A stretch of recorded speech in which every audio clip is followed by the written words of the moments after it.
All right, we answered question number 1, which had to do with face and neck lifts and mini neck lifts. We're back, and I have question number 2 for you in regards to surgery. So we're working our way down the body. We started with face. My second question for you is about breast augmentations. I have a ton of patients sitting in the chair. We talk about breasts. It's a large part of the female body. I think it's probably a surgical procedure that has been done from the get-go, and it's not really ever going away. My question that I always get asked is, what do the scars look like? What do scars look like for a breast augmentation? You're the expert. Yeah, so that's a great question. And that's one of the most important topics that somebody has to really investigate or decide upon when considering breast augmentation. The most important question, I will say, is, and we all know this, is going to be volume. Like, what size does somebody want to have? When you look at the what leads to somebody being satisfied with this operation, without a doubt, the most important variable of all of the decisions that we have to make and all of the variables that we have to decide on is going to be volume, whether the volume they have is the volume they really wanted or not. And sorry to interrupt, have you found over the years of your practice that volume size or required volume has trended as well, like from large to small to large to small, or? Yeah, absolutely. So early in my practice, and I would say that, yeah, I've been in practice now 2 decades. If you look at what happened 15 years ago, 15, 20 years ago, the volume requirements or the volume requests by patients progressively got higher. And you would commonly hear patients will say this and give the advice. And I'm not saying anything other people haven't said, but people would say, well, I'll always go a little bit bigger because patients really want it to be bigger. And there's a trend going bigger and bigger and bigger. I would say that in the past 5 years, there's been an equal trend of going smaller, smaller, smaller, to the point now that it is really a split population. There are those who do want a significant augment where they want whatever it is, 2 cup sizes bigger or 3 cup sizes, which in my mind, that's a very, very significant, and you're pushing limits there, I think, versus a significant and equally important group of women that want small volume augmentation, the quote unquote ballerina breast augmentation. Yeah, I've heard of that term lately. Yeah, I mean, and I like the term small volume augmentation because it's exactly what it is. But ballerina people have taken off with that term. And what that means essentially on a volume basis is implants that are less than 300 cc's and probably even less than 250 and closer to 200. And there is a significant population of women now who want a small volume augmentation. And the benefits of that is fast recovery, so that the recovery is really quick for that. And it makes sense. It's a smaller implant, smaller dissection, smaller disruption of tissue leads to faster recovery. It also is a very subtle change, which is what a lot of people want. They don't want to look like somebody different. They feel that they've lost a little bit of volume, and all they're looking for is regaining whatever volume that they had previously had that they've lost. They're not looking to look like a different person and fit differently in clothes, in fact. Right. And would a small volume implant require then, I would naturally think, a smaller incision?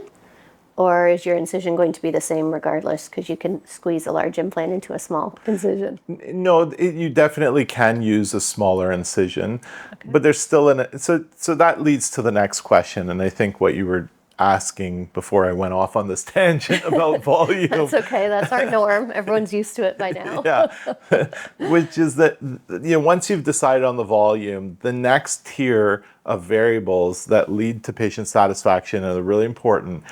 I would say there's 3. There's one is incision placement. The second is tissue plane dissection, which we can get into what that means. Yeah. And the third is implant projection. I would classify all three of those questions as being equal in importance in determining a patient's satisfaction with breast augmentation. But if we're just talking about incision placement, then people need to know there's really three common incision placements. Right. There's under the fold of the breast, which is what we call an inframammary incision. That is by far the most commonly used incision out there amongst plastic surgeons if you look at questionnaires and surveys of plastic surgeons. Do you think that's because it is or I guess I should say, why do you think that is? Why Yeah, is it the it's- most common? Well, first off, it hides very well. For most women who have already starting with a significant breast size, it hides very well. If you put it in the inframammary fold, the breast sits over that fold. You'll never see that incision. It gives great access to the lower pole of that breast, which in my opinion is the most important area that needs to be corrected in order to get a good result. It's very safe, low complication rate. There's lots of reasons why that's a great location for a scar. Right. The second common is around the areola. That's called the periareolar incision. And I'm not a fan of it, I'll be honest with you. Why? I think it's my least favorite. I think it is. I think it can lead to a visible scar on a breast that is very noticeable and is not aesthetically pleasing. I think when that scar does not heal well, and I always tell my patients this, don't look at great scars. I mean, I could show you I can show you a great scar anywhere on the body. It happens, and sometimes just by chance. Yeah. I mean, you could put a scar right on the mid breast, and there's a chance it could heal beautifully and invisibly. So looking at the best scars is not a way of making a decision. Looking at the worst scars is what you really need to do, because if you end up being unlucky and your scar doesn't heal the way that you or your surgeon wants it, where would you rather that scar be? And in my opinion, the worst place it could be is around your areola if you scar badly. Yeah. And I treat a lot of scars, whether it's surgical, traumatic, and sometimes if they don't heal the way we want, if you have a really thick, raised, hypertrophic scar, if it's hidden in your breast crease, you're not going to notice it in, say, a really thin bathing suit as opposed to one that is thick and raised around your areola. You're going to see that, and that's the first thing somebody's going to see when you're in that thin fabric material of a bathing suit. And most bathing suits aren't really thick, Yeah. to be honest, right? Absolutely.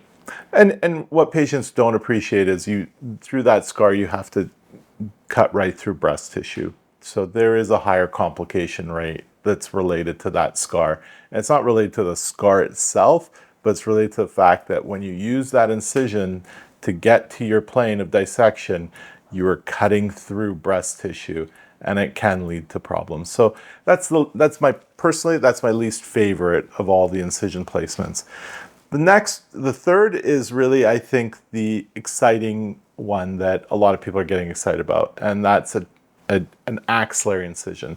So incision that is out of the field of the breast completely. It's in the armpit or underneath the axilla.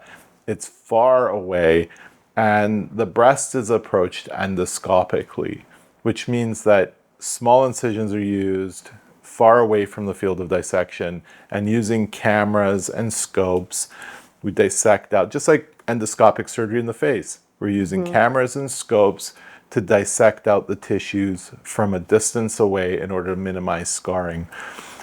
I think that's an incision that's really exciting, and especially for the ballerina breast patient or that small volume augmentation patient, because those patients really, you don't want to put a scar on the breast as much as possible. They're already small, there's nowhere to hide it, and any scar is going to stand out probably as much as whatever volume you're putting in there. Yeah. So I think for that subset of patients, a transaxillary approach is the best option.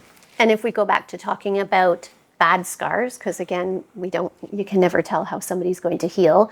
probably a bad scar in your underarm area. Like, unless you're like, woohoo, you're not going to see it, right? On average, like, as we've been sitting here talking, how many times did you see into my underarm, right? Yeah. So again, it's sort of a benefit of putting a scar there is that it could be well hidden if it doesn't heal the way we want it to.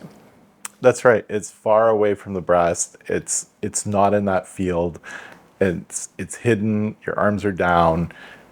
There's a lot of different types of tissue in that area that in general allow for scar placement to hide nicely. So I guess the answer to that question, which was what do the scars look like, it really depends on where they're placed, and how you heal, as well as sort of the size of the implant that is being put in. That's right. The size of the implant is going to matter because in order to get a good result, if you're using a bigger implant, there's going to be different decisions that have to be made versus smaller implants. So then, even though this isn't my question, because you kind of touched on it, I'm sure you get this question asked. I mean, when I used to do your surgical pre-ops, everyone was asking it. What about the placement of the implant? How do you know if you go above muscle, below muscle? Sometimes I've heard there's like dual plane where it's like half and half. I don't know. Like, how would you answer, or can you speak a little bit to placement of the implant? That's a fantastic question. As always, you're asking exactly the right questions. Yay, I get a check, another check. One would think that you used to work in surgical. Okay, all right. So this is a point of controversy now, and is a really important decision for patients to make who are considering breast augmentation. Is, does the implant go above the muscle? So there's different terms that you'll hear: above the muscle, prepectoral, subfascial. Those terms generally mean the same thing. In essence, they mean that the implant is going above the pectoral muscle but below the breast tissue. And then the next option, which has been for a long time the most popular option that's been out there, is going submuscular or under the muscle. So the muscle in question is the pectoralis, and the terms that are synonymous is submuscular, subpectoral, under the muscle. Those mean that the implant is going under the breast and under the pectoralis. And there are pros and cons involved to both options. There really are. Could you say one is better than the other? If somebody were to come to you and say, which is better, or is it individualized per patient? It's individualized. So people do say that. So there are people out there that will push that this is the best and that's the best. In general, don't listen to anybody who ever says definitively this is the best or that's the best, because in surgery it always depends on your anatomy. So the answer, unfortunately, is a very non-sexy answer sometimes. Right? Yeah. People don't want to hear that. People just want to Google and say what's the best for me, and the answer is sometimes, and it depends on your anatomy and what your goals are, because they are very different. They have very different results. And so it really depends on what your goals are and what your underlying anatomy is. Going under the muscle is a very, very safe place to be for an implant. And for a long time, most plastic surgeons preferentially put it there because they felt that that was the safest option. Going over the muscle can give a really great result. And some of the deficiencies that we'd seen with going under the muscle, which relate to how the implant looks when a person uses their chest wall and their arm, it's called animation deformities. It means that when that pectoralis or muscle flexes, unfortunately it can, for some patients, it can move their implant. And flatten it out. It can flatten it, it can push it to the side, it can distort it. Yeah. So these not common, but these can happen in some patients. And so going over the muscle can avoid some of those problems. Yeah. Because you're not distorting the muscle at all. Unfortunately, they can have their own issues. For really thin women who have very little tissue, they can have some issues with either the implant being visible or palpable. or developing a little bit of scar tissue. And it's controversial, but that's why I say it just depends on the person and it depends on what their underlying anatomy is. Both options, I think, are good, and you can get great results with both options, but they're very different. So, can you still go with both options if you're doing the endoscopic breast augmentation that you were talking about? Can you still have both options as for placement of the Yes. implant? Okay. Yes, you can do both. You can dissect under the muscle or dissect over from any of those incisions. Are they both placements safe? Like they're both completely safe? Yeah, I Is one mean, safer than the this is other? going to be a little bit of one of these, again, kind of a question that's an answer that's not necessarily satisfying to people who want a definitive answer, but they both have benefits. They both have some possible complications. So Right. safety really depends on what you're talking about safety from, and they're both very good options. They just have their own risk profile that you have to understand, and it And just really, depends. probably safety comes from you as an expert surgeon. Like it's a matter of what you're recommending. You're not recommending the wrong size or placement or procedure for a patient. In the OR, you're doing everything you possibly can to keep the patient safe.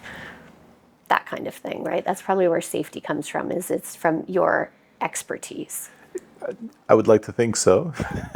I would like to hope so, being your work partner. Yeah, I mean, definitely there are things that we know. Surgical technique is so important in this operation, and this is really, I think, has led to most of the advances in this operation. There's some inherent patient issues that sometimes you can't avoid, but definitely there are ways to try to make this as safe as possible for our patients. And that's what we do, to be honest. Like, that's what everything we do, particularly in breast augmentation surgery, is to minimize complications for our patients. And we have a list of multiple factors that we are trying to diminish and techniques that we do all correlate to ways that we decrease patient risk factors, whether it's capsule formation, implant palpability. And this is really the experience of a surgeon who's done this for a long time and understands how to do this operation. And have probably seen trends that were big and then realized, oh, maybe this wasn't smart. Or this was a great idea. Oh, maybe it wasn't. Like the whole textured implants, right? You saw that sort of rise and then fall in your practice. Yeah, absolutely. That was an example of a new trend that was untested, and people jumped too quickly on that trend, in my opinion. And we heard very experienced surgeons who would get up at meetings and state confidently that this was by far the best technique and this was the best. And anybody who's not doing this is not doing the best treatment for patients. In fact, they would say it even stronger, but I won't repeat that for our audience, but in stronger language. And then all of a sudden, years later, oh, sorry, yeah, no, we're not doing that anymore. And this is why I tell people and tell my patients and anybody who's listening, be careful about the person who speaks in absolutes. Because that's not how surgery works, medicine works, or quite frankly, how life works. There are no absolutes. And anybody who speaks in absolutes, please have your have your radar blinkers start kind of flashing, because that's just not how medicine works and life works. There are really things that we don't know, things that we try. There's benefits to a lot of different things. There's risks to everything. Decisions have to be made in a careful and informed manner. Yep. And no two bodies are the same. So you can't say, I always do it this way, because it might not be the right way to do it for somebody else. That's right. So if somebody comes in and they say, well, my friend had this and they had a great result, so I want what my friend had. Okay, well, this isn't like ordering, a meal at a restaurant. You've got to understand that everybody's body is different. So maybe what your friend had is going to be a good option for you. It may not be, but we got to start from a starting point of assessing everybody as an individual, looking at their anatomy, understanding what their goals are, and then having a discussion about what the options are for that patient. Yeah. And I hear it all the time with lasers. I know we're talking about surgery, but with lasers, all patients come in and say, my friend had a BBL or my friend had a whatever laser. I want the same thing. She looks good. She got a great result.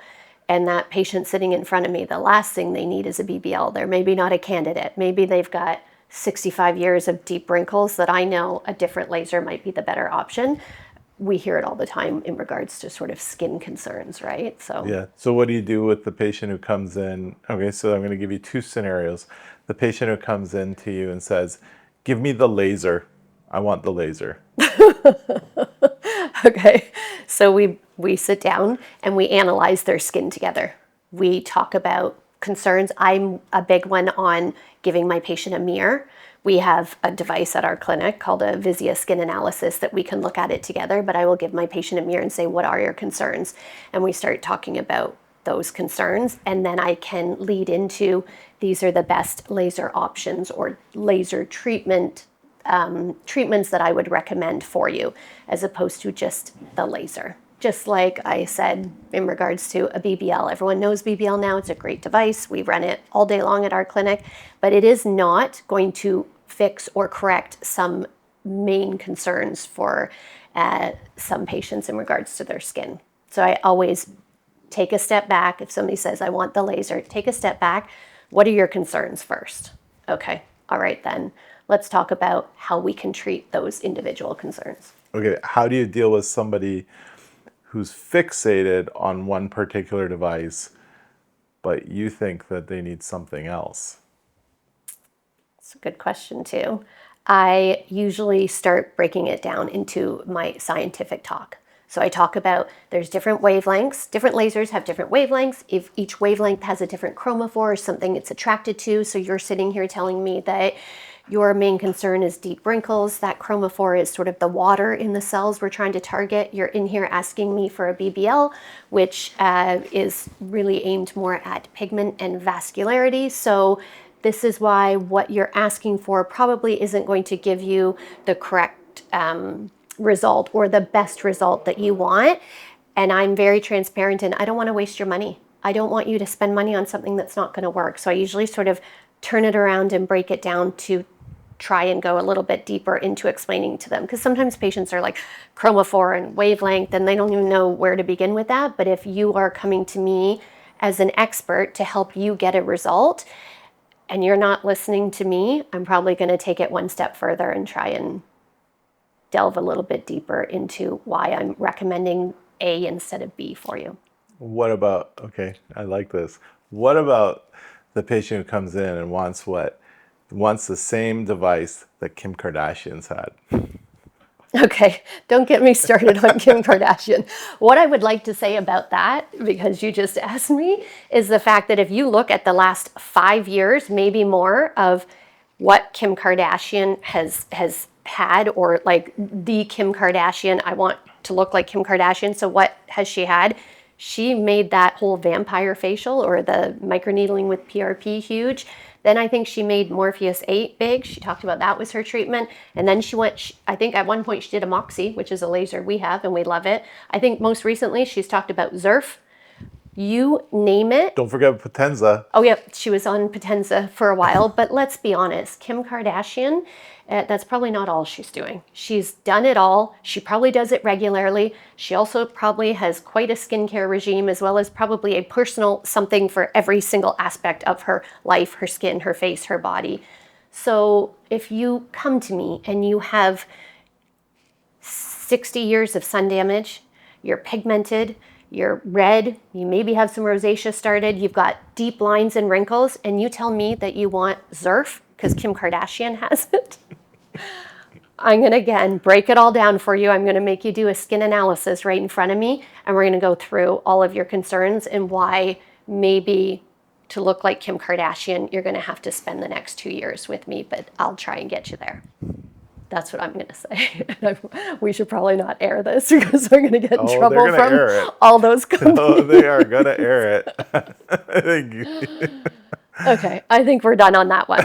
We went from breast scars to I'm in trouble now. Yeah, So that's a good trigger. this episode's over. We're done with this one. Nadine's triggers. Question number We 3 should is label this episode Nadine's triggers.